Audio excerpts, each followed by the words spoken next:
สบายดีพี่น้องมื้อนี้มาถ่ายภาพไปเลาะยามกระลับพี่น้องไปลุ้นนำกันว่าสิโชคหรือบ่พี่น้องโชคมันน้อยหลายก็ได้ไปลุ้นติดตามนำกันมีโอกาสพี่น้องเอ้ยมาหากินยังบ่ถึกพี่น้องผู้ใส่อยู่โกนนะผู้ยังบ่เห็นไปลุ้นหลังต่อไป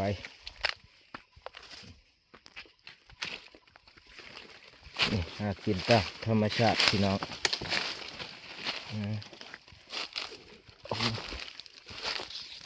เบิ่ง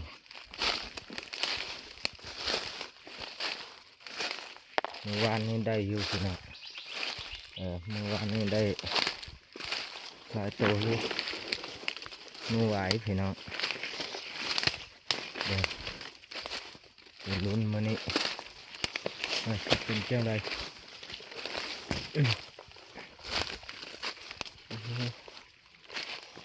ขึ้นมานิดเดียว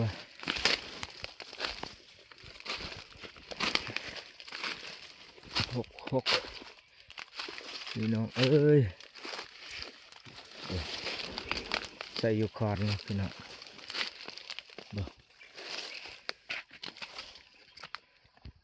บ่ถึก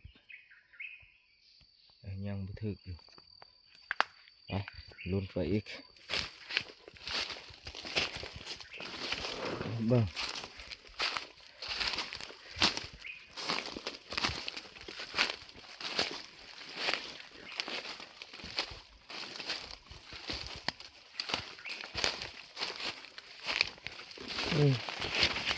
ก็เอา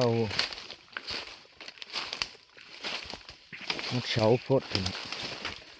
มาแต่เสาใส่ไก่กัน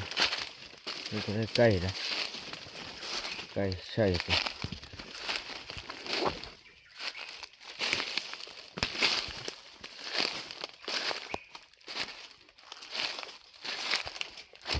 อุ๊บ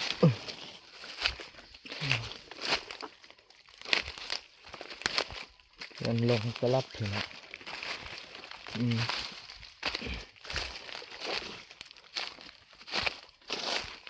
เราใส่ก็ไปใกล้กันระยะเป็น60 เมตรเพราะว่าเราหาใส่คนมันเหมาะ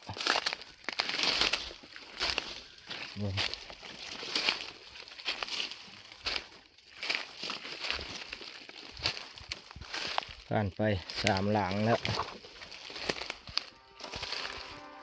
หลังตัวที่4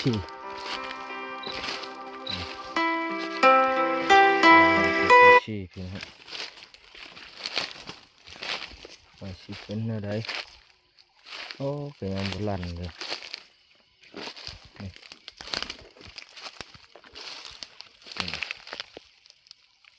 โบราณต่อ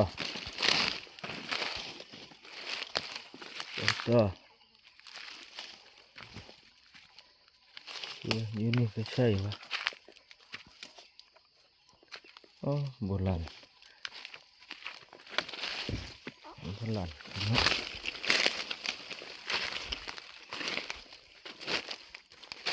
ว่าจะได้จักกี่โตนี่โบราณนี่เนาะถือนะก็ท่านเห็นถือไป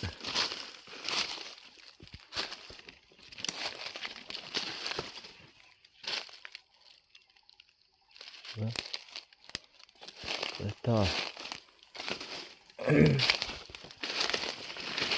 โอ้บุตรว่าเสา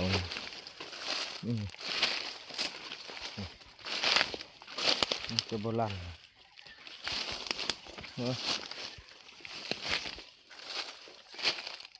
ลงทางไปละพี่น้อง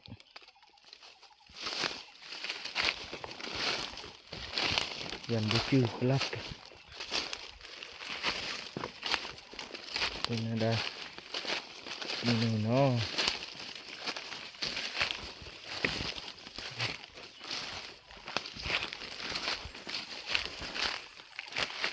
จะโตวะ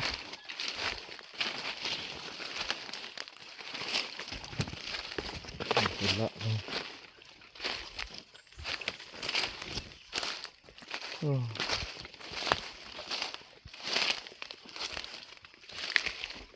โอ้โอ้โอ้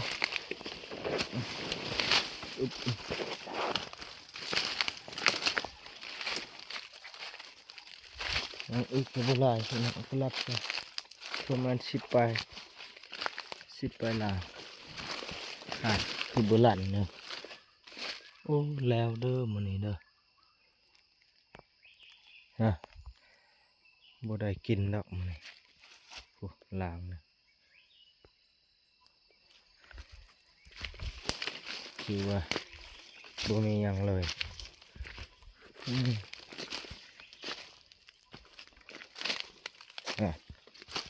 โอ้ว่างเปล่าแล้วมันนี่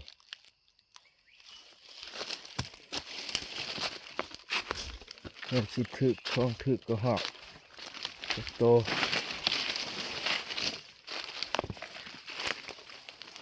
โอ้บูมีอ่ะนี่โอ้เจ้ากับบูมานแล้ว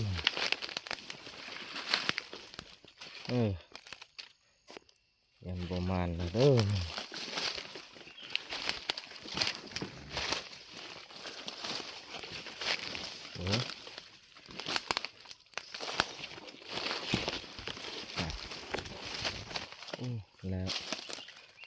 แล้วเรื่องนี่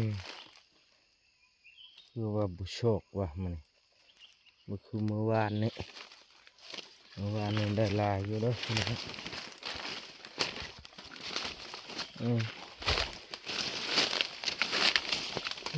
เพื่อนจังได้คือว่าโบมานะคือหนูน้อยนี่หนูน้อยๆเหมือนหนูใหญ่นี่นะโอ้ก็หอกกินหมากนะฟูพี่น้องเดี๋ยวเอากล่องก่อนก็แล้วก่อนเถอะเด้อ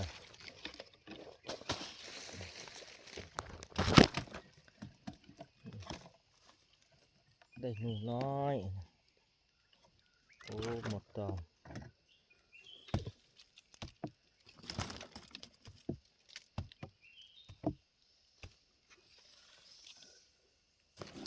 หมดตอมหมดหลายเถอะโบมานมื่อนี้มื่ออื่นพี่น้องแล้วก็ส่วนลายก็บุค่อยได้ย้ายดอกแล้วใส่ตลอดงั้นบุย้ายนี่แหละพี่น้องตามเบิ่ง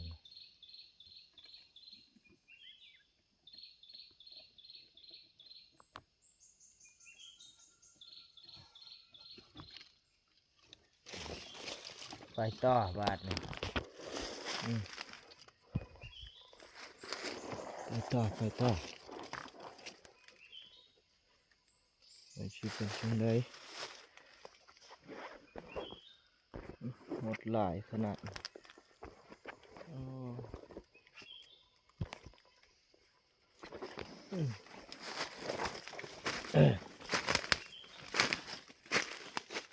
ไปต่อมาทางตัวนี้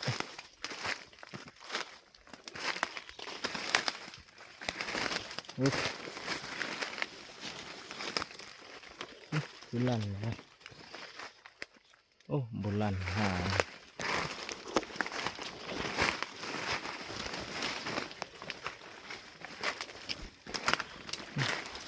ประมาณว่ามื่ออื่นคือได้กู้เนี่ยโอ้ อื่นมันจะได้ฟูแล้วว่าใช้แต่บอลเก่าตลอดมันก็เลยดูถึกดูถึกคือมันกินแล้ววะกินเหยื่อกินหลอนเรียกว่ากระลับโบราณพี่น้องเหยื่อบูมีล่ะกระลับโบราณเบิ่งก่อนแปลงก็พี่น้องแปลงกระลับก่อน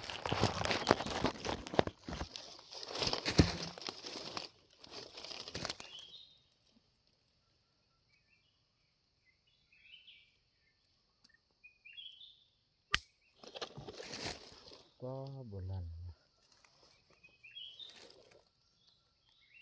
กินนะครับโบราณกินไม่ได้อยู่นั้นก็บุกคัก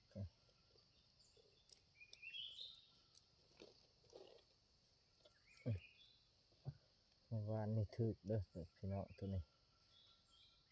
นี่บ่ถึกกินโบราณ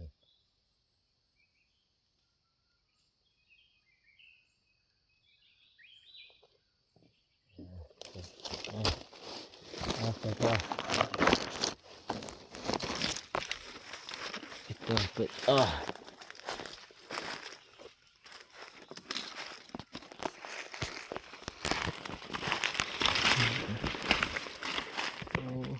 ทาง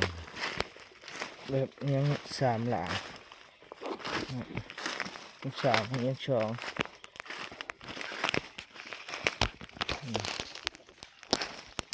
สองหลัง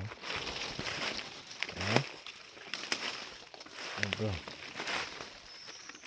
สิเป็นยังไงลั่นละโอ้คือตัวน้อยนี่เนาะงูน้อย